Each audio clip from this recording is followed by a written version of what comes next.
Hello നമസ്കാരം. നമ്മുടെ മഴതോറും മുമ്പേടെ വരാനിരിക്കുന്ന ഒരു കിടിലൻ എപ്പിസോഡിൻ്റെ സ്റ്റോറിയാണ് പറയാൻ പോകുന്നത്. അങ്ങനെ നമ്മുടെ വൈജയന്തിയെ കാണാനായിട്ട് മാമച്ചായനും ഗ്രേസമ്മയും രേവതിക്കുട്ടിയും എത്തുന്ന വരാനിരിക്കുന്ന ഒരു അടിപൊളി എപ്പിസോഡിൻ്റെ സ്റ്റോറിയാണ് കേട്ടോ പറയാൻ പോകുന്നത്. എല്ലാവരും ഈ സ്റ്റോറി മുഴുവനായിട്ട് കേൾക്കുക. നിങ്ങളുടെ അഭിപ്രായങ്ങളൊക്കെ കമൻറ്റ് ചെയ്യാട്ടോ. അതുപോലെ നിങ്ങൾ ഈ ചാനൽ ആദ്യമായിട്ട് കാണുന്നവരാണെങ്കിൽ ഒന്ന് സബ്സ്ക്രൈബ് ചെയ്യാൻ മറക്കരുത്. വീഡിയോ ഒന്ന് ലൈക്ക് ചെയ്യാനും ഹൈപ്പ് ചെയ്യാനും മറക്കരുത് കേട്ടോ. അങ്ങനെ വൈജയെ കാണാനായിട്ട് മാമച്ചനും ഗ്രേസമ്മയും രേവതിക്കുട്ടിയും ഹോസ്പിറ്റലിലേക്ക് എത്തുന്നുണ്ട്. കൂടെ അലീനയുണ്ട് കേട്ടോ. അപ്പോഴേക്കും വൈജ ഏറെക്കുറെ ബെറ്ററായി സംസാരിക്കാനൊക്കെ തുടങ്ങിയിട്ടുണ്ടാകും. ഒരാളുടെ സഹായത്തോടെ മാത്രമേ ഒന്നിങ്ങനെ എഴുന്നേറ്റിരിക്കാനൊക്കെ പറ്റുള്ളൂ. അങ്ങനെ ഇവർ വന്നത് കണ്ടപ്പോൾ വൈജയ്ക്ക് ഭയങ്കര ദേഷ്യം വരികയാണ്. വൈജയുടെ ഈ അവസ്ഥയൊക്കെ കാണുമ്പോൾ കയ്യിലും കാലിലൊക്കെ പ്ലാസ്റ്ററും കഴുത്തിലൊക്കെ ഇങ്ങനെ ബാൻഡേജൊക്കെ ഇട്ടിരിക്കുന്നത് കാണുമ്പോൾ രേവതിക്കുട്ടിക്ക് അവരോട് ഇച്ചിരി സഹതാപമൊക്കെ തോന്നുന്നുണ്ട്. ആ സമയത്ത് മാമച്ചായൻ ചോദിക്കുന്നുണ്ട്, മാഡം ഞങ്ങളെ ഓർമ്മയുണ്ടോ എന്ന് ചോദിക്കുകയാണ്. വൈജയ്ക്ക് അത് കേൾക്കുമ്പോൾ ഭയങ്കര ദേഷ്യം വരികയാണ്. പരിഹസിച്ചുകൊണ്ട് വൈജ പറയുന്നുണ്ട്, എങ്ങനെ മനസ്സിൽ ഇങ്ങനെ പറയാണ്, എങ്ങനെ മറക്കാനാണ്, ഇവറ്റുകൾ എൻ്റെ വീട്ടിൽ വന്നു പോയിട്ട് അധികമായിട്ടില്ലല്ലോ, എന്നിട്ട് ഓർമ്മയുണ്ട് എന്ന് പോലും എന്നിങ്ങനെ മനസ്സിൽ പറയണം. അതിനുശേഷം ഇങ്ങനെ പിറുപിറുക്കുന്ന പോലെ വൈജ പറയുന്നുണ്ട്, എൻ്റെ തലയ്ക്ക് കേടൊന്നും പറ്റിയിട്ടില്ല, ഓർമ്മശക്തിക്കും ഒരു കുറവും ഒന്നുമില്ല എന്നൊക്കെ വൈജ അവിടെ ദേഷ്യത്തോട് കൂടിയിട്ട് ഇങ്ങനെ പറയണം. അയ്യോ വൈജ മാഡം, ഞങ്ങൾ അങ്ങനെ ആ രീതിയിൽ ചോദിച്ചതല്ല. നിങ്ങൾ ചോദിച്ച രീതിയൊക്കെ എനിക്ക് നന്നായിട്ട് മനസ്സിലായി. എൻ്റെ ഈ ഒരു അവസ്ഥ കണ്ട് സന്തോഷിക്കാൻ വേണ്ടി വന്നതല്ലേ നിങ്ങൾ, അല്ലാതെ എറണാകുളത്ത് നിന്ന് വന്ന് ഇവിടെ വരെ വന്ന് എന്നെ കാണേണ്ട കാര്യമൊന്നുമില്ലല്ലോ. ഞാനും നിങ്ങളുമായിട്ട് അങ്ങനെ യാതൊരു ബന്ധമൊന്നും ഇല്ലല്ലോ. ഈ പിഴച്ചവളുമാരെയും കൂട്ടിയിട്ട് എന്തിനാണ് നിങ്ങൾ ഇങ്ങോട്ടേക്ക് കെട്ടിയെടുത്തത് എന്നൊക്കെ വൈജ ചോദിക്കുകയാണ്. അത് കേട്ടതും മാമച്ചായന് ഭയങ്കര ദേഷ്യം വരികയാണ്. പിന്നെ നിങ്ങൾ കാലൊടിഞ്ഞ് കിടക്കുന്നത് കാണാൻ വേണ്ടി എറണാകുളത്ത് നിന്ന് ഇതുവരെ വരാൻ ഞങ്ങൾക്ക് എന്താ വട്ടുണ്ടോ? അങ്ങനെ കാണാനാണെങ്കിൽ എറണാകുളത്ത് ഡസൻ കണക്കിന് ഹോസ്പിറ്റലുകളുണ്ട്. എന്നാൽ പിന്നെ നിങ്ങൾ എന്തിനാ ഇങ്ങോട്ടേക്ക് വന്നത്? നിങ്ങൾ എൻ്റെ ആരുമല്ലല്ലോ എന്നൊക്കെ ദേഷ്യത്തോടെ വൈജ ചോദിക്കുമ്പോൾ ഗ്രേസമ്മ പറയും, നിങ്ങൾ ഞങ്ങളുടെ ആരുമല്ല, ഞങ്ങളിപ്പോൾ നിങ്ങളെ കാണാൻ വന്നത് ഞങ്ങൾ മകളെപ്പോലെ കാണുന്ന രേവതിക്കുട്ടി, ഇവളുടെ ചേച്ചി അവിടെയാണല്ലോ ജോലി ചെയ്യുന്നത്, അതുകൊണ്ട് ഞങ്ങൾ വന്നു, അത്രയേ ഉള്ളൂ എന്ന് പറയണം. അപ്പോൾ വൈജ ചോദിക്കുന്നത്, ചേച്ചിയോ? അതെങ്ങനെ ശരിയാകും? ഏതോ വൃത്തികെട്ട സ്ത്രീ പിഴച്ച് പ്രസവിച്ച് അനാഥാലയത്തിലാക്കിയതാണ് ഇവറ്റുകളെ. രണ്ടു നാള് പിറന്നവർ, അതും രണ്ട് അച്ഛൻ്റെയും അമ്മമാരെ ആരൊക്കെയോ പ്രസവിച്ച ഇവരെങ്ങനെ ചേച്ചിയും അനിയത്തിയും ഒക്കെ ആകും എന്നിങ്ങനെ ചോദിക്കുകയാണ്. അപ്പോൾ ഒരു പുച്ഛത്തോട് കൂടിയിട്ട് വീണ്ടും ഒരു ഭയങ്കര ദേഷ്യത്തോട് കൂടിയിട്ടൊക്കെയാണ് ചോദിക്കുന്നത്. മാമച്ചേൻ ആ സമയത്ത് പറയുന്നുണ്ട്, അതിന് മാഡം ചേച്ചിയും അനുജത്തിയും ആക്കണമെങ്കിൽ ഒരു അച്ഛൻ്റെയും ഒരു അമ്മയുടെയും വയറ്റിൽ തന്നെ ജനിക്കണമെന്നൊന്നുമില്ല, അവർക്കിടയിൽ ഒരു സ്നേഹബന്ധം ഉണ്ടായാൽ മതി എന്ന് പറയണം. ഇത് കേൾക്കുമ്പോൾ വൈജയുടെ മുഖത്ത് പുച്ഛം മാത്രമാണ്. വൈജ പറയുന്നുണ്ട്, നിങ്ങൾക്ക് കിട്ടിയ വേലക്കാരിയെ നിങ്ങൾ ഇഷ്ടം പോലെ തലയിലോ തോളത്തോ എവിടെ വേണമെങ്കിലും കയറ്റി വെച്ചോ, വേണമെങ്കിൽ ഈ അലീനയെ കൂടി കൊണ്ടുപോയി തലയിൽ വെച്ചോ, എൻ്റെ വീട്ടിൽ നിന്ന് ഈ നാശം പിടിച്ചവളൊന്ന് പോയി കിട്ടിയാൽ മതി. ആണുങ്ങളെ വശീകരിക്കാനായിട്ട് ഓരോരുത്തരും അവന്മാരുടെ അടുത്തേക്ക് വന്നേക്കുവാണ് എന്നൊക്കെ ഇങ്ങനെ പറയണം. ഇതൊക്കെ കേട്ടപ്പോൾ രേവതിക്കുട്ടി കണ്ട് ദേഷ്യം വരും കേട്ടോ. ദേ പെണ്ണുമ്പിള്ളെ, എൻ്റെ ചേച്ചിയെ പറ്റി വല്ല അനാവശ്യം പറഞ്ഞാലുണ്ടല്ലോ, പ്രായമൊന്നും ഞാൻ നോക്കില്ല, അടിച്ച് നിങ്ങളുടെ കരണക്കുറ്റി ഞാൻ പൊട്ടിക്കും. ഇത്രയും നേരം ഞാൻ എല്ലാം കേട്ടു നിന്നത് എൻ്റെ ചേച്ചിയെ ഓർത്ത് മാത്രമാണ്. അധികം വൈകാതെ നിങ്ങൾ എൻ്റെ ചേച്ചി ആരെന്നറിയും. അപ്പോൾ നിങ്ങൾക്ക് എല്ലാത്തിനുമുള്ള മറുപടി ഞാൻ തരുന്നുണ്ട് എന്ന് പറയണം. അന്നേരം മലീന പറയും, മോളെ നീ മിണ്ടാതെ നിൽക്ക്, നീ ആരോടെ സംസാരിക്കുന്നതെന്ന് നിനക്കറിയില്ലേ എന്ന് ചോദിക്കണം. അറിയാം ചേച്ചി, ഇവർ പറഞ്ഞതൊക്കെ ചേച്ചി കേട്ടില്ലേ? അപ്പോൾ വൈജി പറയും, ഒരു അനാഥയാണെങ്കിലും നിന്റെ നാക്കുണ്ടല്ലോ, സമ്മതിച്ചടി എന്ന് പറഞ്ഞ് ദേഷ്യത്തോടെ ഇങ്ങനെ പറയാണ്. രേവതിക്കുട്ടി, മതി മോളെ, നീ ഒന്നും പറയാൻ പോവണ്ട, വാ മോളെ നമുക്ക് പോകാം എന്നെല്ലാം പറഞ്ഞുകൊണ്ട് ഗ്രേസമ്മ രേവതിക്കുട്ടിയൊക്കെ കൂട്ടി ഇങ്ങനെ പോകാൻ നിൽക്കുമ്പോൾ വൈജ പറയുന്നുണ്ട്, നീ എങ്ങോട്ടാന്ന് വെച്ചാൽ പോയിക്കോടി, എൻ്റെ ഈ ഒരു അവസ്ഥയ്ക്ക് കാരണം നീ ഒരുത്തിയാണ്, മരിച്ചാൽ അത് ഞാൻ മറക്കില്ലടി എന്നൊക്കെ പറയണം. അത് അലീനയെക്കുറിച്ച് ഇങ്ങനെ മോശമായിട്ട് പറയണം. എൻ്റെ കുടുംബം തകർക്കാൻ വേണ്ടി വലിഞ്ഞു കയറി വന്ന ജന്തു എന്നെല്ലാം പറഞ്ഞുകൊണ്ട് വൈജ അവിടെ അലീനയെ ഇങ്ങനെ ശപിക്കുമ്പോൾ അലീന അവിടെ ചങ്ക് പൊട്ടി കരയാണ്. കാരണം സ്വന്തം അമ്മയാണല്ലോ ഇത്രയൊക്കെ പ്രാഗി പറയുന്നത്. അന്നേരം രേവതിക്കുട്ടി നിറഞ്ഞ കണ്ണുകളോട് അലീനയുടെ കൈ പിടിച്ച് അവളെ ആശ്വസിപ്പിക്കാനായിട്ട് നോക്കും. അപ്പോൾ മാമച്ചായൻ ചോദിക്കുന്നുണ്ട്, വൈജ മാഡം, നിങ്ങളൊരു അമ്മയില്ലേ, എന്നിട്ട് നിങ്ങൾക്ക് എങ്ങനെ പറ്റുന്നു നിങ്ങളുടെ മകളുടെ പ്രായമുള്ള ഒരു പെൺകുട്ടിയോട് ഇങ്ങനെയൊക്കെ പറയാൻ, ഇങ്ങനെ ശപിക്കാനൊക്കെ നിങ്ങൾക്ക് എങ്ങനെ പറ്റുന്നു? നിങ്ങൾക്ക് കുറച്ചുകൂടി മര്യാദയ്ക്ക് സംസാരിച്ചുകൂടെ? ഹോ, ഇവളോടാണോ ഞാൻ മര്യാദയ്ക്ക് സംസാരിക്കേണ്ടത്? ഞാനൊന്ന് ഈ ഹോസ്പിറ്റലിൽ നിന്ന് വീട്ടിലെത്തട്ടെ, എനിക്ക് നീ തന്നതിൻ്റെ ഇരട്ടി ഞാൻ നിനക്ക് കരുതി വെച്ചിട്ടുണ്ട്, അതുവരെ നീ എൻ്റെ മക്കളെയും ഭർത്താവിനെയും ഒക്കെ അടക്കി ഭരിക്കടി എന്നൊക്കെ ഒരു പകയോട് കൂടിയിട്ട് വൈജ അലീനയെ നോക്കിയിട്ട് പറയണം. വാ മോളെ, ഇനി നമുക്ക് ഇവിടെ നിൽക്കണ്ട, നമുക്ക് പോകാം എന്നെല്ലാം പറഞ്ഞുകൊണ്ട് അലീനയെ ചേർത്ത് പിടിച്ചുകൊണ്ട് ഗ്രേസമ്മ പുറത്തേക്ക് പോകുന്നുണ്ട്.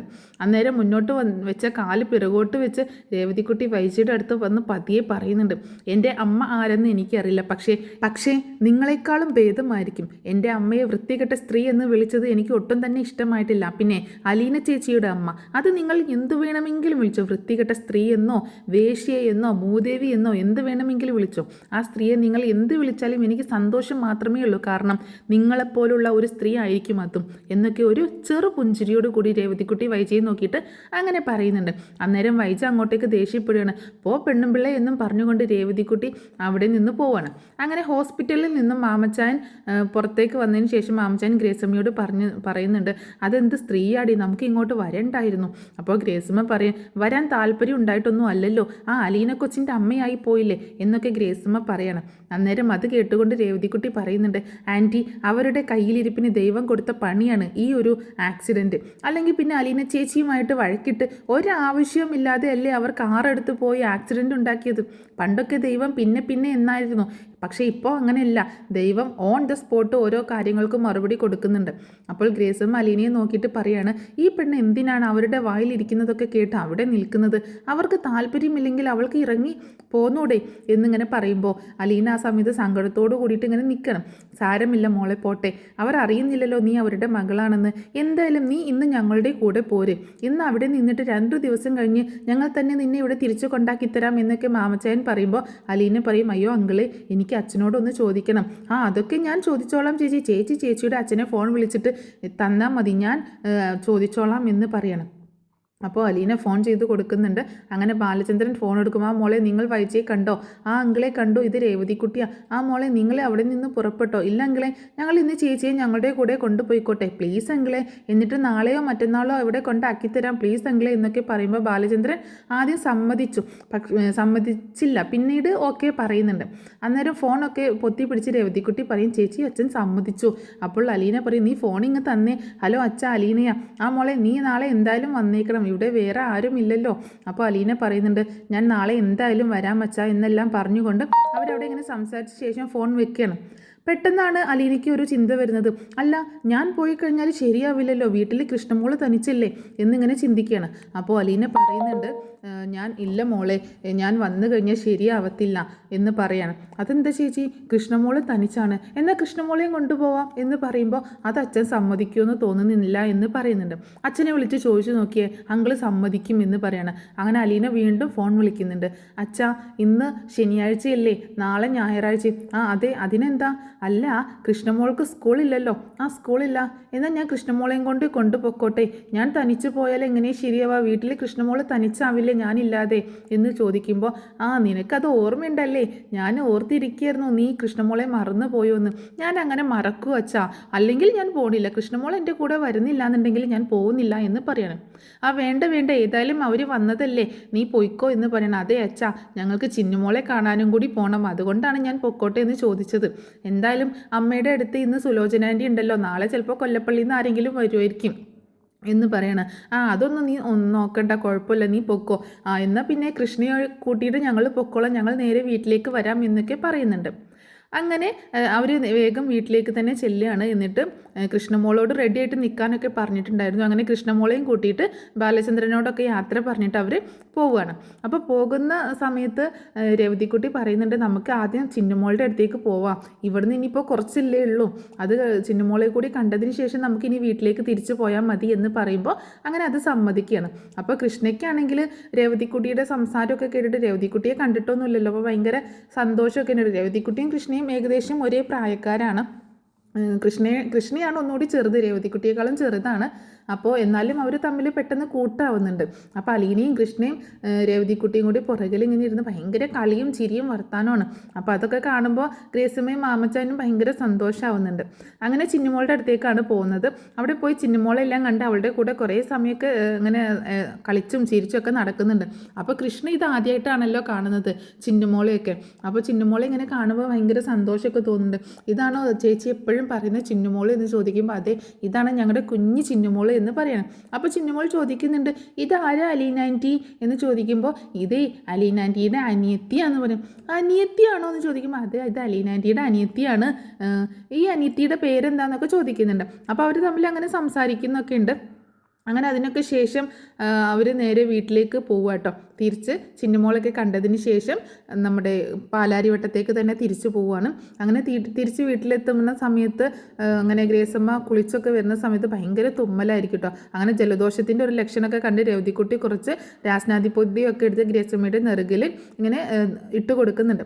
അയ്യോ ആൻറ്റി ജലദോഷം പിടിച്ചോ, കാറിലിരുന്ന് കുറേ നേരം AC ഇട്ടത് കൊണ്ടായിരിക്കും എന്ന് അലീന പറയുമ്പോൾ രേവതിക്കുട്ടി പറയും, അയ്യോ അല്ല ചേച്ചി, പ്രായം ഇത്രയൊക്കെ ആയില്ലേ ആൻറ്റിക്ക്, പ്രായം ഇത്രയൊക്കെ ആയെങ്കിലും ഇതുവരെയായിട്ടും തല തോർത്താൻ പോലും അറിയില്ല, ഇതൊക്കെ എന്നാണാവോ പഠിക്കുന്നത്. അപ്പോൾ മാമച്ചായൻ അവിടെ രേവതിക്കുട്ടി ഒന്ന് കളിയാക്കിക്കൊണ്ട് പറയും, അതിനല്ലേ നിന്നെ ശമ്പളം തന്ന് ഇവിടെ തീറ്റി പോറ്റുന്നേ, എന്തോ അങ്കിൾ ഒന്നുകൂടെ പറഞ്ഞു കഴിഞ്ഞാൽ ശരിക്കും ഒന്നുകൂടി പറഞ്ഞ് ഞാൻ ശരിക്കും കേട്ടില്ല എന്ന് പറയാണ്.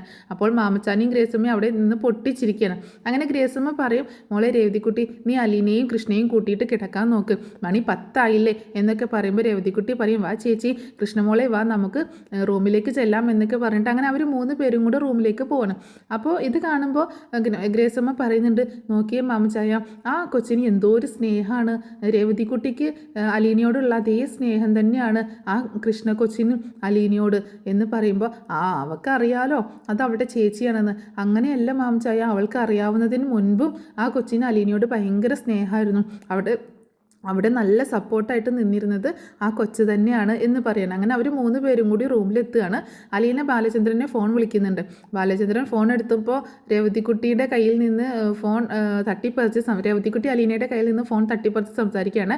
ഹലോ മിസ്റ്റർ അച്ഛനുണ്ടോ എന്ന് ചോദിക്കുമ്പോൾ രേവതിക്കുട്ടി ചോദിക്കുമ്പോൾ ബാലചന്ദ്രൻ പറയും, ഉണ്ടല്ലോ മിസ്റ്റർ അച്ഛൻ തന്നെയാണ് സംസാരിക്കുന്നതെന്ന് പറയണം.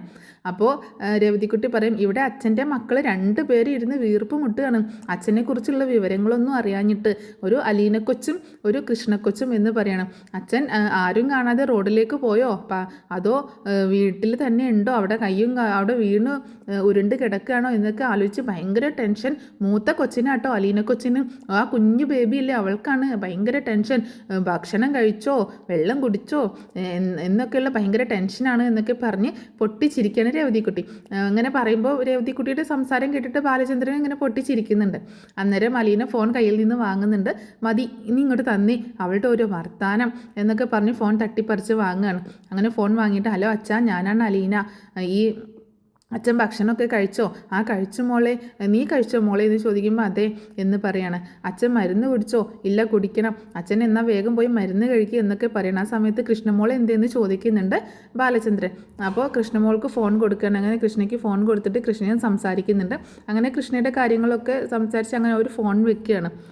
അങ്ങനെ ഫോൺ വെക്കുന്നതിന് മുൻപ് കൃഷ്ണയോട് സംസാരിച്ച് ഫോൺ വെക്കുന്നതിന് മുൻപ് രേവതിക്കുട്ടി ഫോൺ ഒന്നുകൂടെ വാങ്ങുന്നുണ്ട്. എന്നിട്ട് പറയുന്നുണ്ട്, അങ്കിൾ എന്താണെങ്കിലും എൻ്റെ ചേച്ചിയെ സ്വന്തം മകളായിട്ട് അംഗീകരിച്ചില്ലേ, എന്നാൽ പിന്നെ എന്നെ കൂടി ഒന്ന് മകളായിട്ട് അംഗീകരിക്കാമോ എന്ന് ചോദിക്കുകയാണ്. ഓ അതിനെന്താ, നിന്നെ ഞാൻ മകളായിട്ട് അംഗീകരിച്ചിരിക്കുന്നു, നിന്നെ ഞാൻ ദത്തെടുത്തിരിക്കുന്നു എന്നൊക്കെ പറയുമ്പോൾ രേവതിക്കുട്ടി ഇങ്ങനെ ചിരിക്കുകയാണ്. അത് കേട്ടിട്ട് അലീനയും കൃഷ്ണയൊക്കെ ചിരിക്കുന്നുണ്ട്.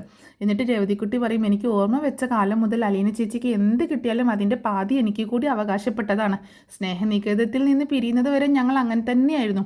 ഇപ്പോൾ അലീന ചേച്ചിക്ക് അച്ഛൻ്റെ മകളാകാമെങ്കിൽ എനിക്കും അച്ഛൻ്റെ മകളായിക്കൂടെ എന്ന് ചോദിക്കണം. അപ്പോൾ ബാലചന്ദ്രൻ പറയും, അതിനെന്താ, നീ എൻ്റെ മകൾ തന്നെയാണ് എന്ന്. എന്നാൽ ഞാനും ഇനി അച്ഛാന്ന് വിളിച്ചോട്ടെ. ഓ പിന്നെ എന്താ, ഇനി അച്ഛാന്ന് തന്നെ വിളിച്ചോ, എന്നാൽ പിന്നെ വാക്ക് മാറരുത്. ഇല്ലടി മോളെ, നീയും എന്നെ അച്ഛാന്ന് തന്നെ വിളിച്ചോ എന്ന് പറയണം. എന്നിട്ട് പിന്നെ ഒരു റിക്വസ്റ്റ് ഉണ്ട്, കുറച്ച് കാലം കഴിഞ്ഞ് നിന്റെ അലീന ചേച്ചി വിവാഹം കഴിപ്പിച്ച് വിടുമ്പോൾ അവളുടെ ഭർത്താവിനെ എനിക്ക് കൂടി അവകാശപ്പെട്ടതാ എന്ന് നീ പറഞ്ഞേക്കരുത് എന്ന് പറയണം.